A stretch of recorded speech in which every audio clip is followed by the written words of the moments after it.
Olá, boa tarde para você. Sejam todos bem-vindos. A partir de hoje, aqui na TV Câmara Campinas, toda quarta-feira, às 3 da tarde, nós temos encontro marcado no nosso Ponto de Vista. Um programa de entrevistas com especialistas que analisam temas fundamentais para a nossa sociedade. E a gente já começa o primeiro programa.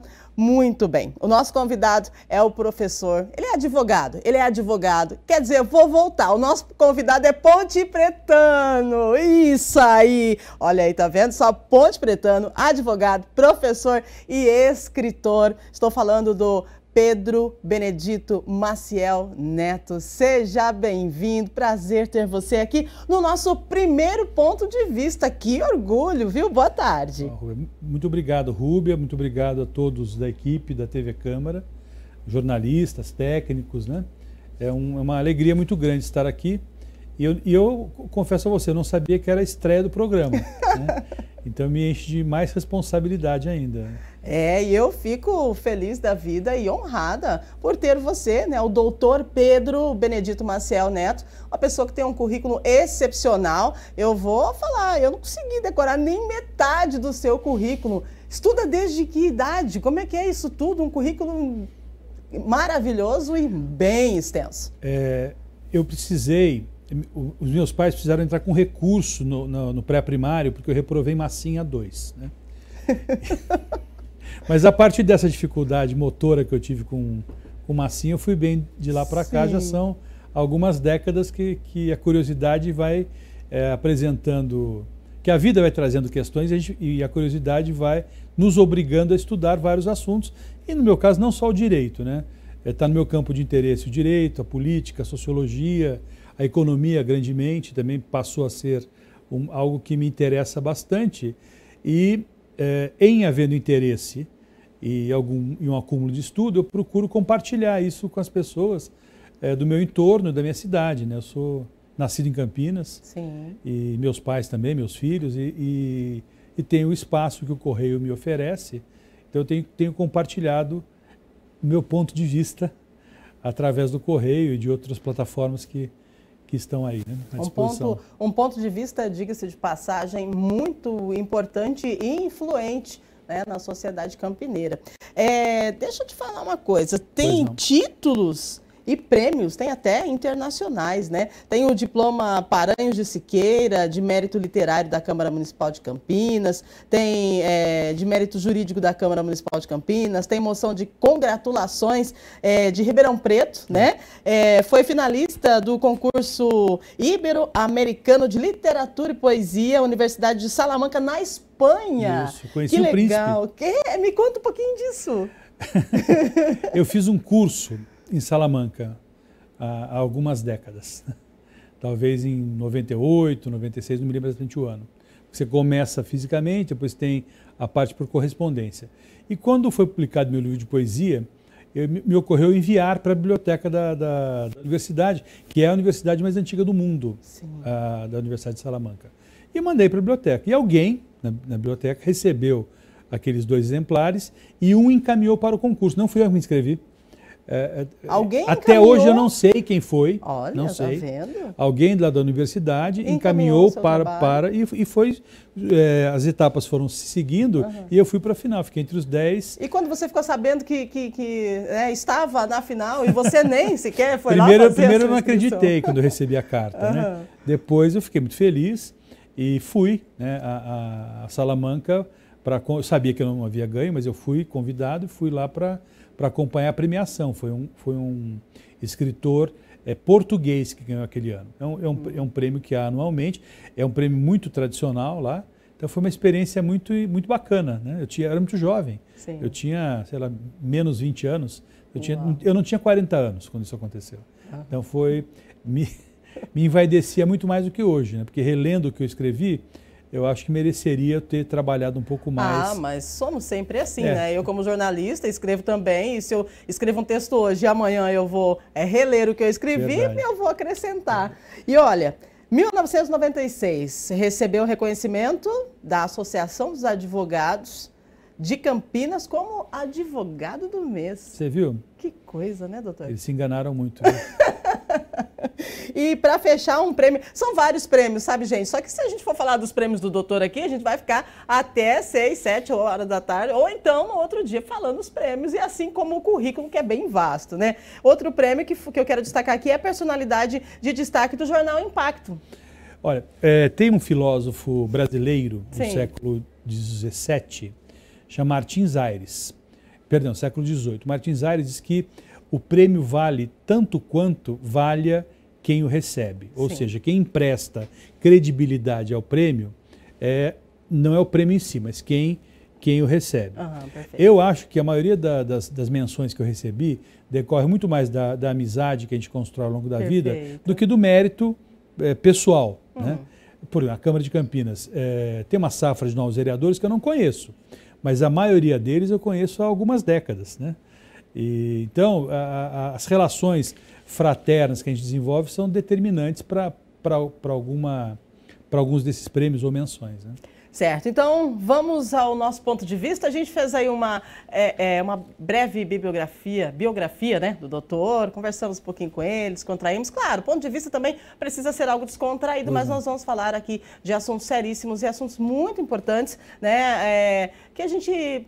É interessante que todo mundo preste atenção, porque são assuntos do nosso dia a dia, às vezes a gente nem percebe, mas são assuntos aí da nossa rotina. E a gente começa falando sobre democracia, doutor. Democracia, poderes da República e a judicialização da política e a politização do judiciário. Você tem noção o que é isso? Mas eu estou do lado de uma pessoa que tem honra e mérito para explicar para a gente e depois dizer o seu ponto de vista. Claro. Vamos lá, Rúbia. A democracia, ela é um valor. Antes de qualquer coisa, ela é um valor. É algo que se busca, que a sociedade busca, que cada um de nós deve buscar e defender. Mas o que é essa tal democracia? A democracia é um processo. A democracia é um movimento. A democracia é a capacidade ativa que a sociedade tem de incluir cada vez mais pessoas no processo decisório. Né? Parece complexo, mas não é. Então, se um aluno me pergunta na escola, né, na universidade, o que é democracia? Eu digo, democracia é movimento inclusivo. Democracia não é uma fotografia, democracia não é um conceito, democracia é um movimento. O que significa isso? Que ela permanentemente se transforma e nós devemos buscar o seu aperfeiçoamento, desde que sejam mantidos dois valores fundamentais ou duas características fundamentais. A liberdade do eleitor, a liberdade do cidadão dizer o que pensa através do voto, dizer sim, dizer não nos plebiscitos, escolher o candidato A e não o B ao invés do C e assim por diante. A liberdade de escolha. Ao lado da liberdade, a pluralidade deve ser respeitada. Então, quando você tem, ou tivemos no Brasil, de 64 a 85, né, o governo militar ou a ditadura militar, haviam dois partidos, ou seja, a democracia ela era inexistente, porque primeiro não havia liberdade de escolha.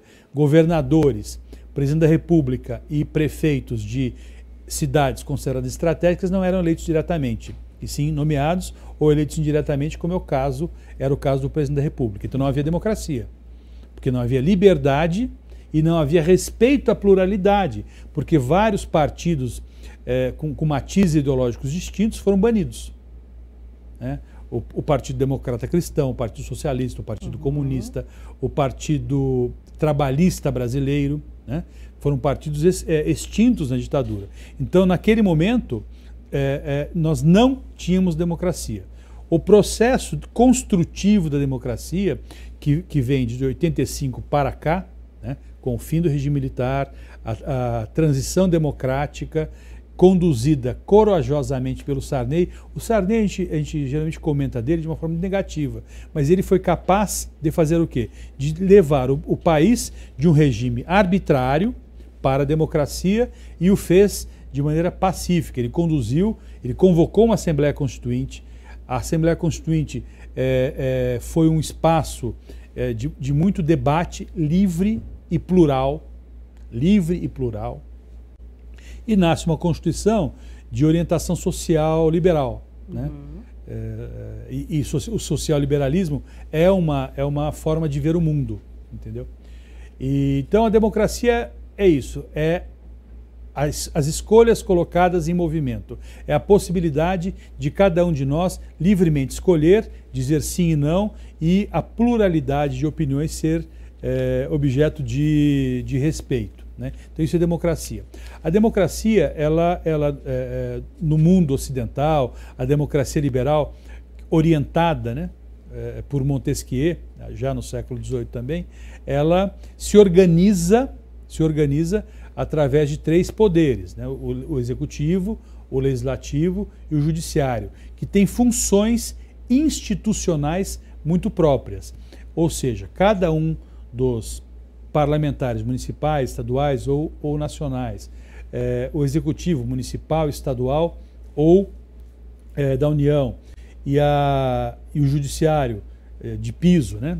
Nos municípios, nos estados e os tribunais superiores, representam parcela de um poder único, porque o poder emana do povo e em seu nome ele é exercido. Daí a urgência e necessidade de esse exercício ser harmônico. Não há um poder mais importante que o outro. Os poderes são exercidos em função das suas competências, atribuições e respeito à competência de cada um. Então, tem todo um debate sobre o Supremo invade competências do Legislativo, o Judiciário invade competências do Executivo. E essa é uma discussão bastante sofisticada que pode ser feita aqui e podemos falar sobre ela quando a gente fala sobre a judicialização. Judicialização da política. Isso. E politização do judiciário. É complexo, hein, doutor? Não é. Não é. As palavras são. As palavras são incomuns, né? São incomuns. Exato. Mas com a explicação a gente consegue entender. Eu digo isso porque em off, antes de entrarmos no ar, eu estava perguntando para o doutor, claro, né? Me explica. E aí ele me explicou e é algo muito fácil de se entender, doutor, que eu gostaria que o senhor explicasse para quem está em casa, porque às vezes ouvem, né, essas palavras e já só das palavras não quer saber, tem medo, mas é importante que a gente saiba, né? Exatamente. Então, isso para quem ouviu, né, e entendeu que o poder emana do povo, né, e ele é exercido através de poderes, que é o executivo, o legislativo e o judiciário, que tem atribuições próprias e que tem que trabalhar de maneira harmônica entre si. Né? Então, isso é um conceito que o homem médio, né, que a mulher mediana conhece. São as atribuições de cada um deles. E democracia sustentando isso, que é o respeito à pluralidade e à liberdade de escolha. Então, havendo liberdade de escolha, pluralidade, respeito à pluralidade e os poderes organizados dessa maneira, tudo vai bem, não tem problema. Não, tem problemas. Né? Temos. Tem mesmo problema. Organizadinho ainda mesmo organizado, temos problemas. Porque tem um elemento desconstitutivo chamado ser humano. Ah, olha só. Ser humano... Uma palavra tão, né, complexa, desconstitutivo da ordem. Desconstitutivo, para se referir ao ou indutor do caos. O ser humano... Indutor do caos. O ser humano é um elemento, né, indutor do caos em qualquer organização. Poxa vida. E o caos não é ruim. Não, por que O caos ele é motivador. Ele nos leva ao progresso, à modificação, à reflexão, à reação. Né? Porque a democracia é um processo dialético, é um processo de conflito, é um processo que, do embate de posições de ideias, ou se encontra um consenso, ou a maioria vota e tem essa tese vitoriosa. Mas é um processo dialético, né? Tese, antítese, síntese, tese, antítese, síntese. Então, voltando à questão da judicialização. Né? Então, você imagina o seguinte, você defende uma tese, eu não vou exemplificar para não gerar uma polêmica desnecessária, vamos ficar no conceito, você defende uma tese. E nós aqui do estúdio vencemos numa votação o seu ponto de vista. O seu ponto de vista é derrotado nessa arena, que é a arena do debate democrático. Aqui nós temos que decidir, né, se o estúdio será pintado de verde, ou de amarelo, ou de vermelho. Né? A sua tese foi derrotada e a nossa tese foi vitoriosa. Você, democraticamente, e em não havendo uma ilegalidade flagrante ou inconstitucionalidade, você deve resignar-se e absorver a derrota. Não. Aquelas pessoas que não sabem brincar, não tem uma expressão. Desce pro play. Isso, tem essa expressão aí. Não, perdeu, mas não quer perder, leva para onde? Leva para o Ministério Público, que vai transformar isso numa investigação criminal ou civil. Ou vai direto ao judiciário. Então, quando você transfere um debate da esfera do parlamento, do debate democrático, do conflito de ideias, né, para o judiciário, além de você desqualificar um poder, você mesmo, você legislador. Sim. Você legislador, ao levar para o Ministério Público. Desqualifica o poder e fortalece um outro poder que, a rigor, não deveria imiscuir-se nesse assunto, mas ele não pode simplesmente não apreciar, porque a tarefa do Poder Judiciário é apreciar tudo que é levado a ele. E a malvadeza de quem judicializa tudo, e há uma maldade nisso, é que pouco importa o resultado. É só para criar caos, né? É só para criar o caos e manter-se protagonizando um debate que ele já perdeu democraticamente. Que já, na verdade, já teve um fim. Mas isso acontecia em tal época. No período da ditadura militar, justificava-se a excessiva judicialização, porque você não vivia, você tinha um parlamento com apenas 2 partidos, né, e sob vigilância de um executivo autoritário. Sim. Então, quando o legislador, né, levava o tema para o judiciário, era para manter vivo o debate possível, porque no Congresso ele não era legítimo. Hoje não. Hoje você tem um Congresso legítimo. Eu posso não concordar com o perfil conservador ou com o perfil excessivamente progressista desse parlamento, daquele parlamento, desse Congresso, dessa Câmara, da Assembleia Legislativa. Isso é uma opinião. Né?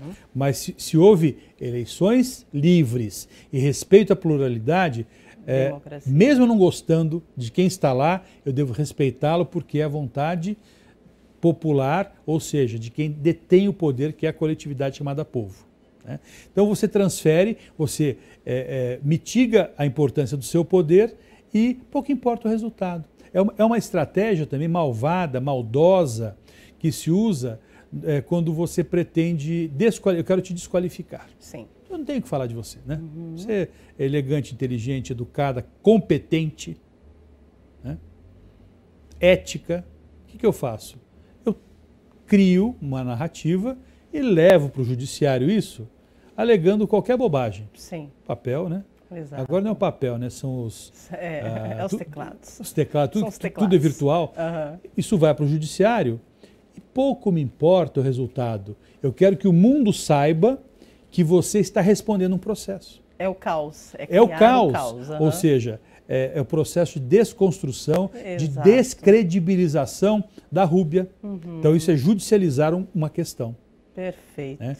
Ou seja, os verdadeiros democratas, isso vale para os nossos amigos vereadores, deputados estaduais, deputados federais e senadores, só deveriam buscar o poder judiciário, ou seja, só deveriam judicializar o debate diante de flagrante ilegalidade ou inconstitucionalidade. Sim. Não é o que acontece. Agora você imagina, 30, 40, 50 anos isso acontecendo, parlamentares insatisfeitos, né, tendo chilique, levando temas já resolvidos para o judiciário. Bom, tem montanhas e montanhas de processos para serem resolvidos. Se eu fizesse abdominal, eu não teria barriguinha, não é isso? Não é? É o que dizem. O judiciário, ou barrigona, o judiciário está musculoso. Sim. Faz 40 anos que ele está fazendo coisas que ele não precisa fazer. Então, ele ultrapassa a fronteira da jurisdição. Jurisdição é dizer o direito. Tá né? certo. E ele passa a... Isso em Campinas, viu? Campinas, no Tribunal de Justiça de São Paulo, no Tribunal Regional Federal, no Tribunal do Trabalho e nos tribunais superiores. Há uma linha tênue, ele começa, esse judiciário, esse poder judiciário, que foi excessivamente demandado, começa a sentir-se legitimado para dizer o direito politicamente.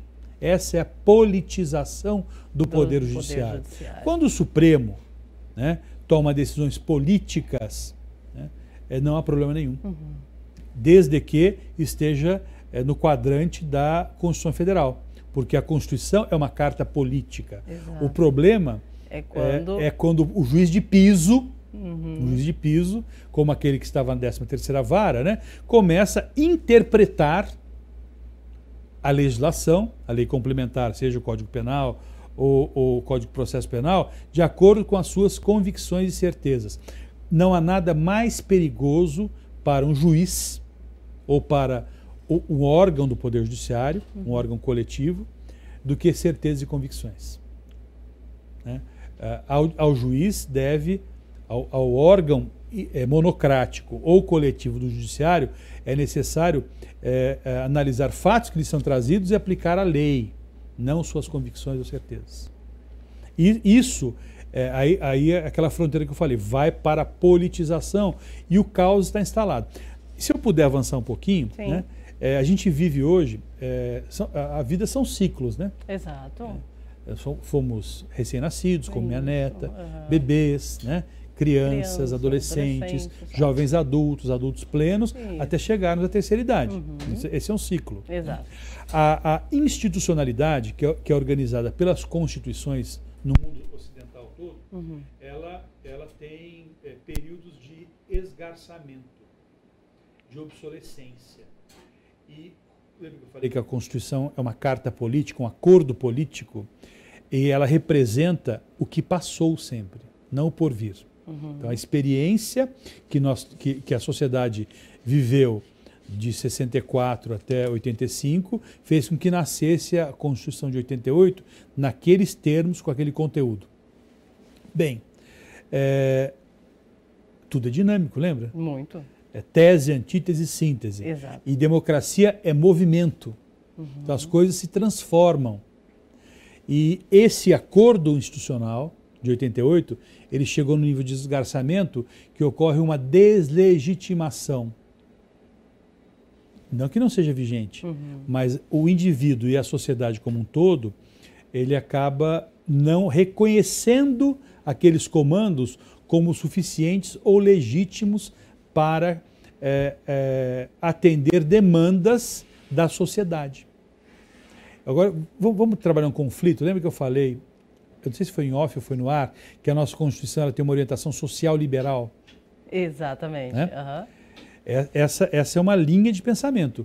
O que é social liberal? Vou pegar o artigo 170 da Constituição, que é fácil entender, que ele trata da ordem econômica e financeira. Sim. A ordem econômica e financeira no Brasil ela está fundada na dignidade do trabalho humano e da livre iniciativa.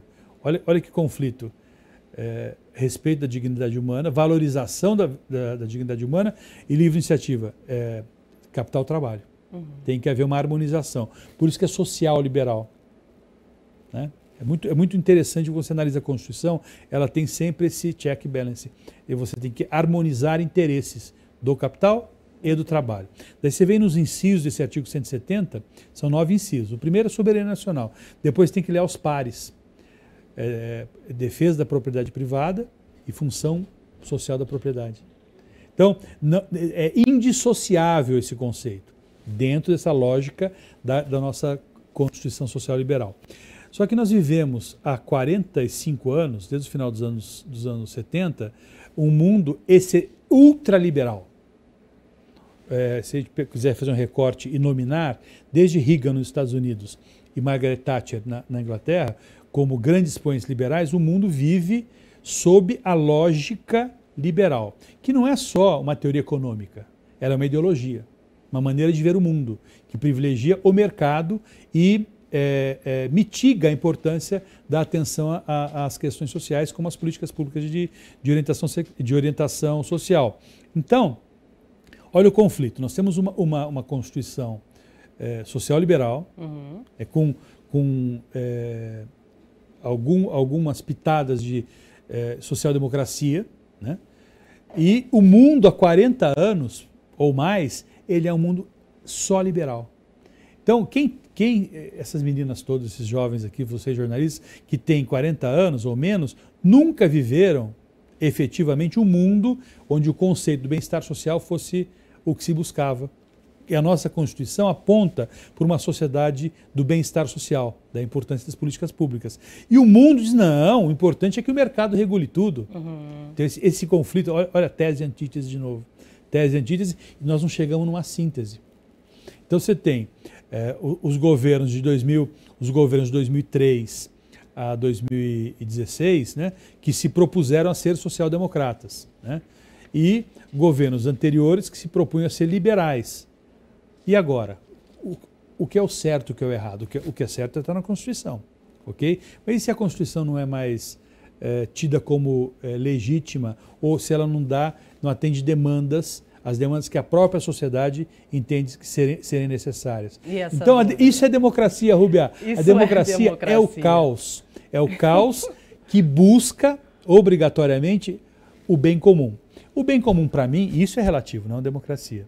O bem comum, para mim, pode ser a valorização do mercado, porque o mercado vai dar conta de resolver todas as questões do seu entorno. Opa, alto lá, o mercado é incapaz de fazer isso. O mercado é gerador de crise. Então, eu tenho que ter um Estado que regule, e a palavra é regular e não regulamentar, regule a atuação do mercado de tal sorte que ele não gere caos. Né? E a gente pode falar em vários momentos de caos do mercado. Um deles é a quebra da Bolsa em Nova York em 29. Por que quebrou? Porque não tinha regulação. Por que a crise dos subprimes em 2007, 2008? Porque não tinha regulação. Não havia um órgão regulador cuidando para que aqueles papéis que o mundo comprava, né, se fossem papéis auditados, papéis de investimento. E assim por diante, né? E aqui nós temos um órgão regulador que está falando no meu ouvido, vai para o intervalo. A gente vai para o intervalo, gente. E daqui a pouquinho nós voltamos. O doutor vai tomar uma aguinha também. Viu só que aula que nós temos aqui no nosso ponto de vista, estreando hoje. Então você é nosso convidado toda quarta-feira, às 3 da tarde, aqui na TV Câmara Campinas. Agora a gente vai para o intervalo, daqui a pouquinho nós voltamos. E aí a gente fala de políticas públicas, vamos falar também de moradia. A gente precisa que dê tempo, tá curto, o tempo tá pequeno, mas também vamos falar sobre saneamento básico, algo muito importante. E aí o doutor vai deixar pra gente, aliás, o ponto de vista dele aqui no nosso programa. Daqui a pouquinho a gente se fala.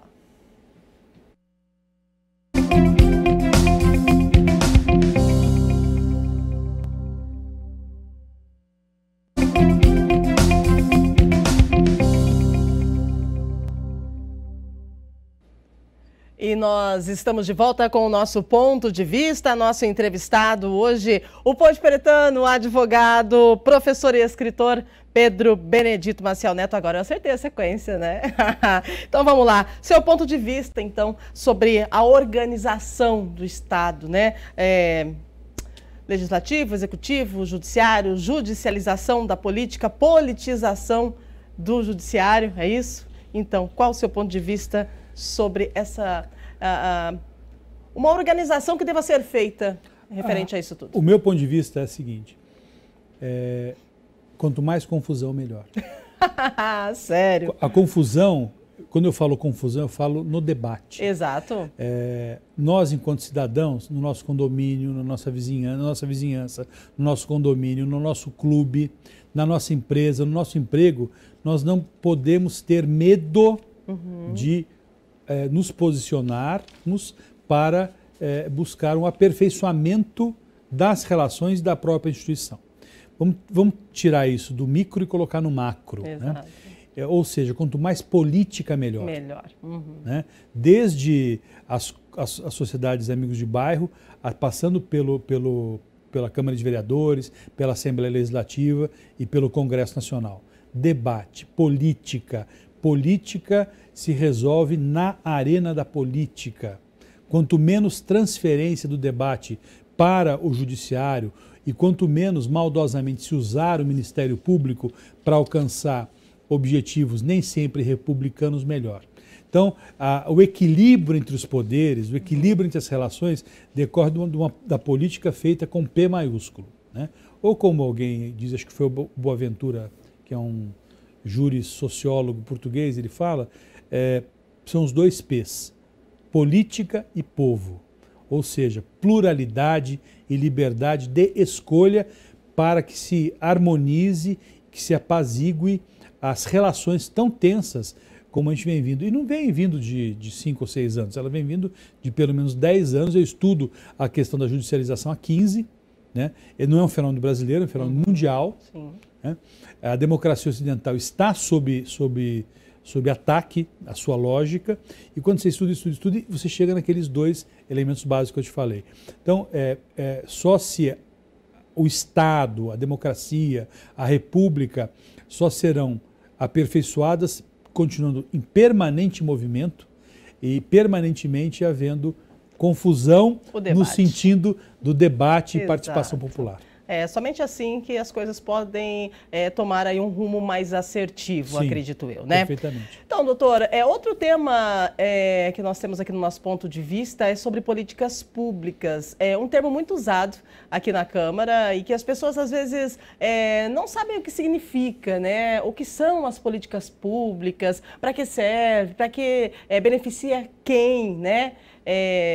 Gostaria que o senhor explicasse das políticas públicas e aí, logo em breve, nós vamos explanar aí o seu ponto de vista referente às políticas públicas. Mas primeiro, a explicação para quem está em casa, por gentileza. Lembra que eu falei da Constituição? Uhum. É uma Constituição de orientação social liberal com pinceladas de orientação social-democrata.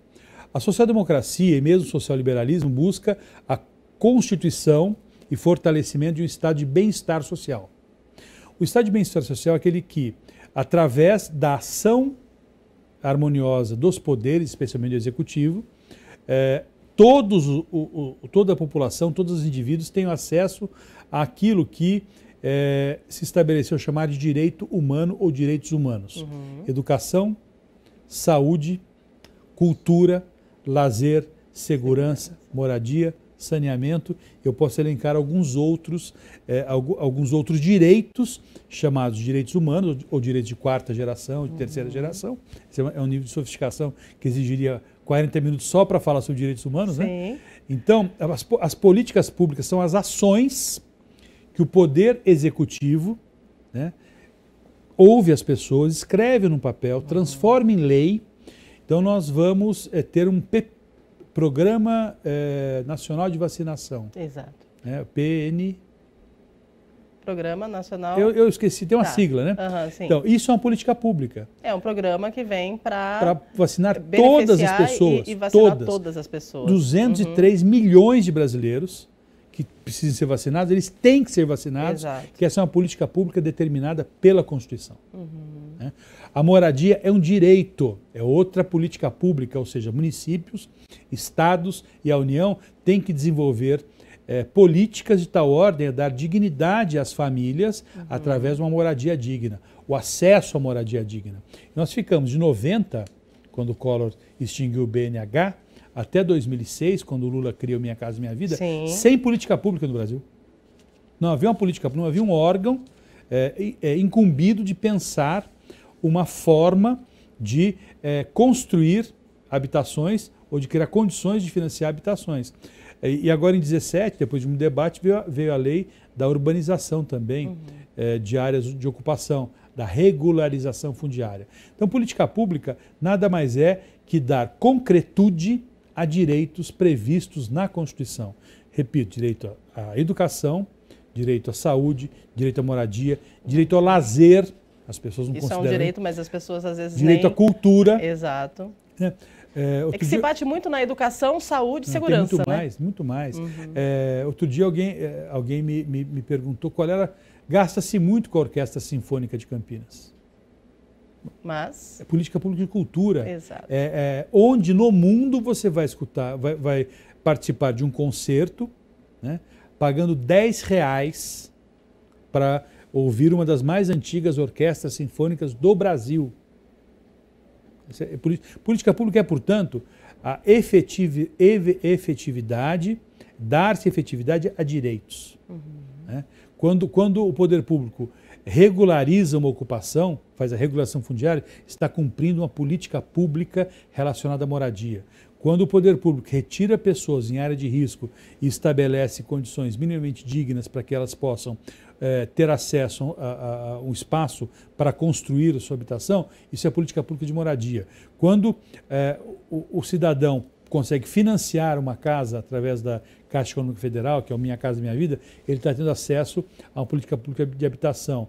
Quando a Constituição da República determinou em 88 a universalização da saúde, né, significa o quê? Significa que qualquer cidadão do mundo, se vier alguém do Alasca, no Brasil, tá, fazendo uma escala, né, em Congonhas, Sim. Ele está indo para outro lugar e passar mal ali, o SUS vai atendê-lo. Exato. É um sistema único, é um exemplo do mundo, é um exemplo de política pública absolutamente exitosa no mundo todo. Ah, mas não tem mais. É um sistema exitoso. As questões estruturais, que são o tratamento, isso decorre da quantidade de pessoas. Mas o sistema, especialmente urgência e emergência, é uma política pública exitosa. Quando a Constituição determinou que a educação seja universalizada, né, hoje, muito mais... Eu estudei escola pública a vida toda. A vida toda. Eu, do pré-primário, que eu fiquei de segunda época em Massinha, que eu te falei, né? Sim. E até o terceiro colegial, eu não tive nenhum colega negro. Olha. Nenhum. Como pode? Né? Por que será, hein? E hoje as escolas públicas são grandemente, ou não sei se majoritariamente, mas grandemente, as carteiras estão ocupadas por pretos, ou negros e negras. Sim. Eu me confundo com a forma adequada de dizer isso, né, de me referir a essa etnia. Por que será? Porque a universalização deu conta disso. A política pública de universalização deu conta disso. Um exemplo interessante, porque as pessoas, o senhor falando assim, quem está em casa já entendeu a função e o que é a política pública. A questão das minorias, né? LGBTQIA+, Sim. Né? Não pode ter política pública, tem que ter política pública de acolhimento, de encaminhamento. Isso até me emociona, sabe? Sim. É a política das mulheres, que sofrem todo tipo de agressões há décadas. E eu tenho 4 irmãs, então isso cala muito comigo. Né? As mulheres são... Eu me lembro das minhas irmãs chegando em casa, depois da escola, depois do emprego, muito emocionadas, né? Porque alguém mexeu com elas, é um machismo estrutural que vitimiza vocês, mulheres. Exato. Então, as políticas públicas para esclarecer à sociedade, a nós homens principalmente, que nós vivemos numa sociedade estruturalmente machista e isso está errado. Né? A nossa visão acerca dos povos originários, percebe? Olha quanta coisa. Muita. Né? Mudou por quê, será? Porque tem uma carta política que foi escrita de 86 a 88, que passou a ser vigente em 5 de outubro de 88, que é a Constituição. Ela abriu a cada um de nós e a todos nós a possibilidade de conhecer que há vários Brasis e esses Brasis precisam de atenção. E quem vai cuidar disso não é a eficiência de empresa nenhuma. Quem vai cuidar do Sistema Único de Saúde é o Estado. Quem vai cuidar de política pública de habitação é o Estado. Porque ao mercado incumbe obter lucro. E é legítimo. O João 23 você escreveu lá no Passe em Terra, isso não é pecado ter lucro. Pecado é não pagar imposto, pecado é escravizar pessoas, como acontece até hoje. Né? Política pública e direitos humanos para retirar pessoas de situação de trabalhos análogos à escravidão. Política pública é a ação de cada um de nós, representados pelo Executivo, pelo Legislativo e pelo Judiciário. Dito assim, não é nada, né? São pessoas, né? Desde a pessoa que aperta o botão no elevador lá, o ascensorista, para nos levar no 4º andar ou no andar que seja, ele está prestando um serviço público. Então, são pessoas que realizam as políticas públicas, são pessoas que realizam o bem ou o mal. Daí que vem o confronto entre os poderes. Cabe ao Legislativo exigir do Executivo o cumprimento de compromissos, não de campanha, isso é pequeno. Quem cobra compromisso de campanha não entendeu nada de política. Tem que abrir a lei orgânica do município, né, que o Rossini participou. O Rossini já era, o presidente da casa já era vereador e ele votou em 90 90, a lei orgânica do município, né? Eu estava no gabinete do Jacob Ittar, né? Então, ali tem políticas públicas específicas. O que vai mudar? A forma de interpretação. Mas moradia, saúde, educação, cultura, lazer, segurança, isso está lá. Isso está lá. Você sabe que tem uma coisa bacana para todo mundo entender o que é. Vamos lá. Como é que se interpreta a lei, né? O Código Civil vigente é de 2002, já tem 21 anos. Sim. O anterior era do início do século XX, 1916. Nossa. Né? E tinha um dispositivo lá legal, estava escrito, tinha na lei, que mulher solteira ou viúva em condições de casar, caso sofresse um acidente e ficasse aleijada, ela deveria ser dotada de tal sorte a manter-se pelo resto da vida. Por que será esse dispositivo? Porque qual era a função da mulher no início do século XX? Ela deveria casar-se e ter filhos. E presumivelmente essa mulher, e era muito comum um acidente de bonde no começo do século. O vestido enroscava no estribo, isso era muito comum. Então esse dispositivo veio para suportar, para dar acolhimento a essas mulheres solteiras e viúvas em condições de casar, porque como ela não vai casar mais mesmo, né? Sim. Porque ela está aleijada, quem vai querer ficar com ela? Olha só.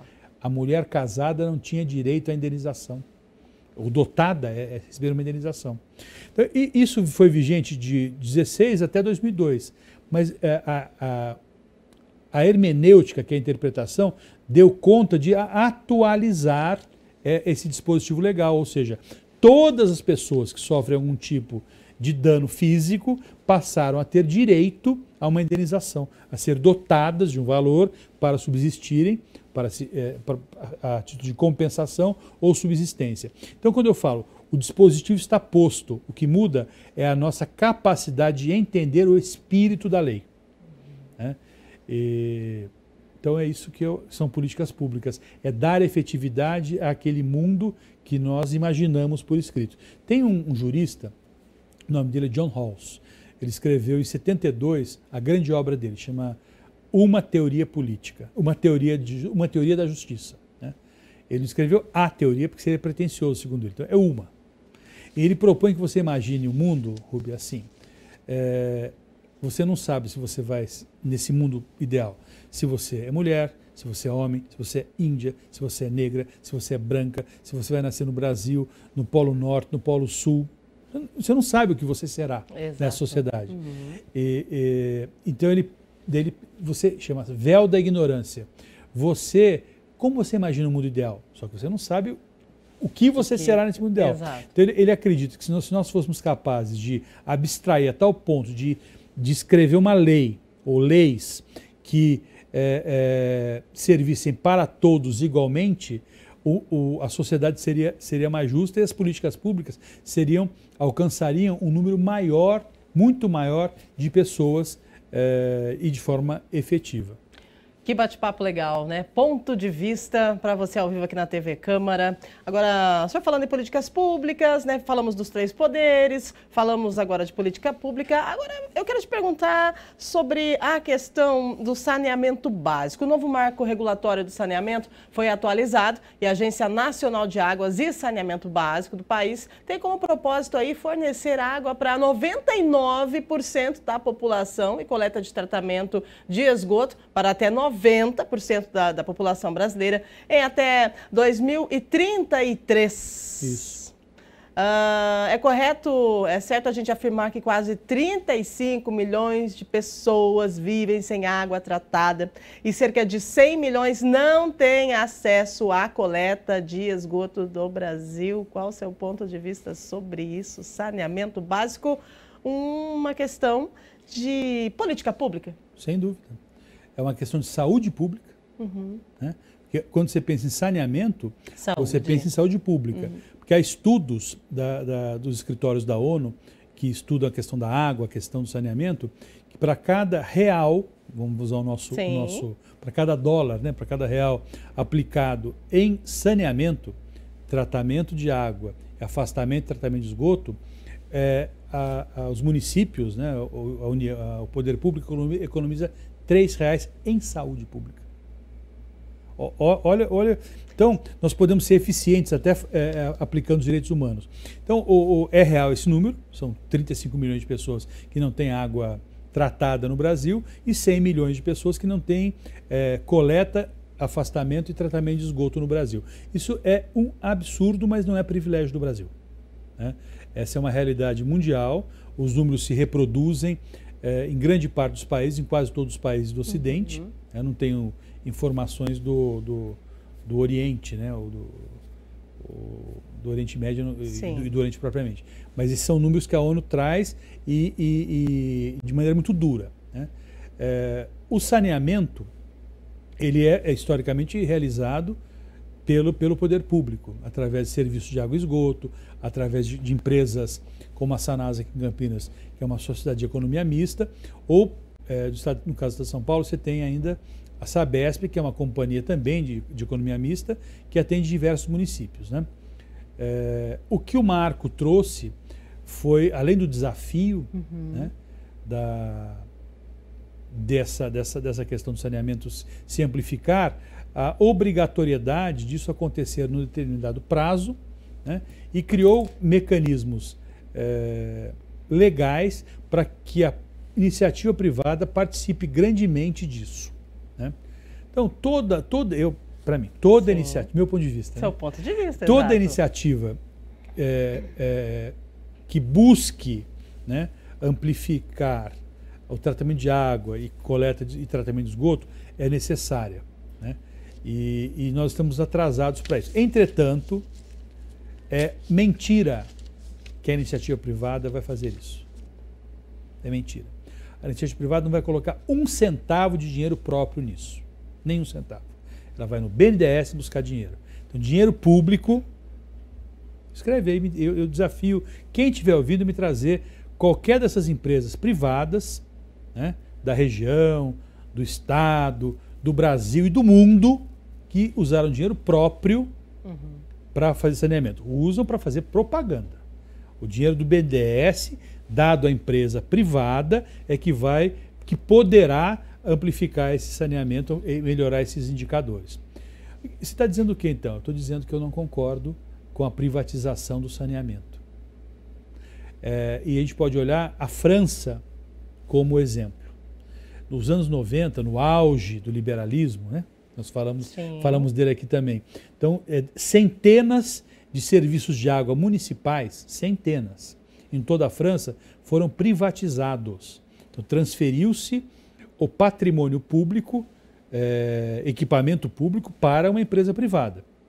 Até 2017 ou 2016, 197 serviços privados de saneamento foram remunicipalizados. Por quê? Porque água e esgoto não dá lucro.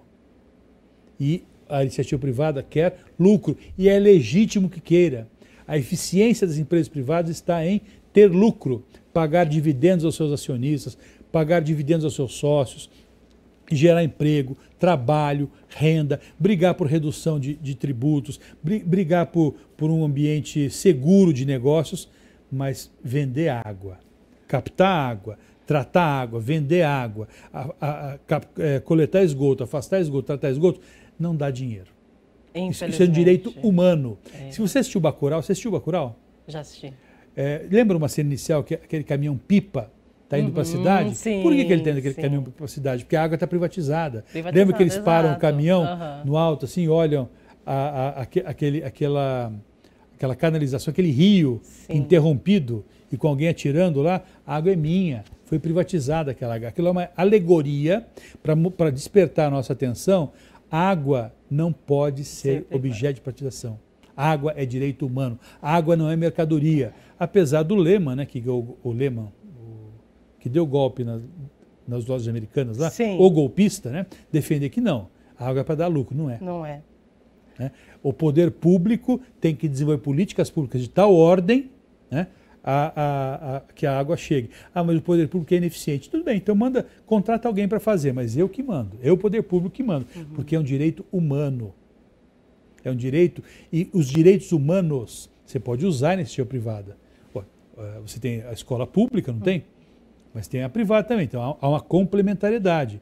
Não tem problema a empresa privada fazer o buraco, colocar o cano, ligar o cano na estação de tratamento, não tem problema.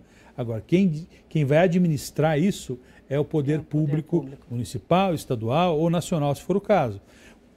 Afinal de contas, o dinheiro não é público? Não vai ser dinheiro do BNDES? Não vai ser dinheiro da Caixa Econômica Federal que eles vão tomar? A questão do telefone, né?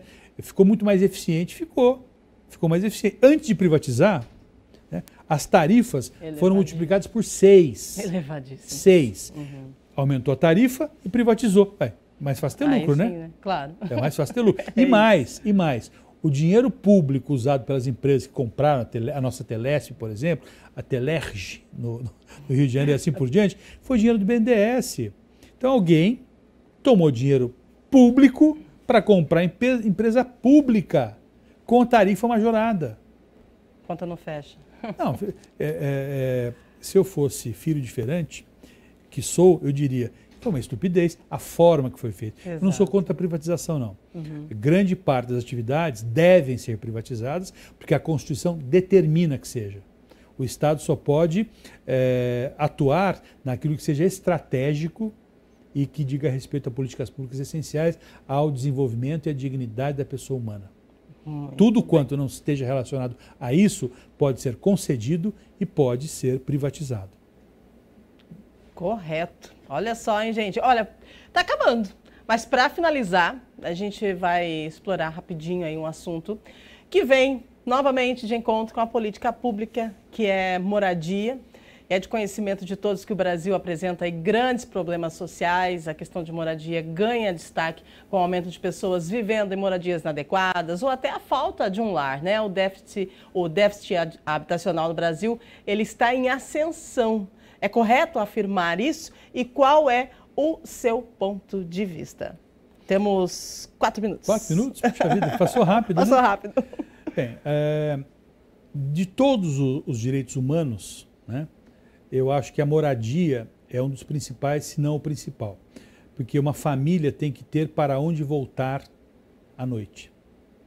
As crianças vão ter que voltar da escola, pai e mãe do trabalho, eles têm que ter uma mesa para se reunir no entorno dela. Isso dá numa casa, num lar, numa moradia, né?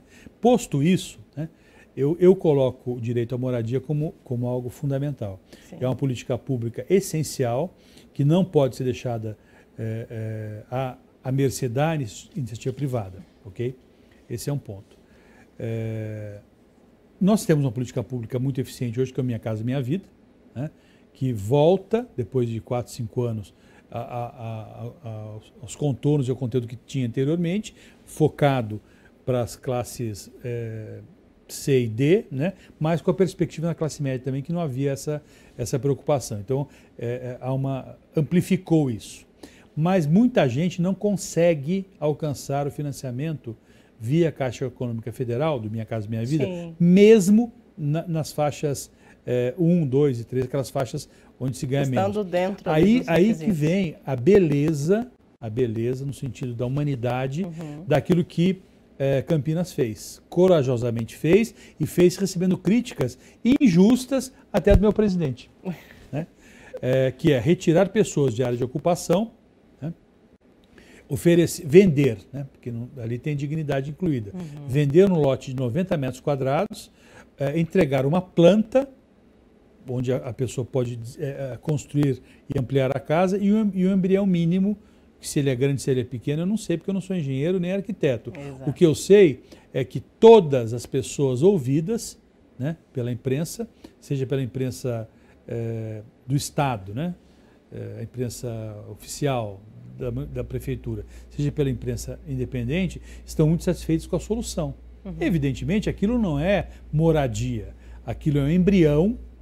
O nome já diz, né? Embrião. Embrião que será amplificado. Exato.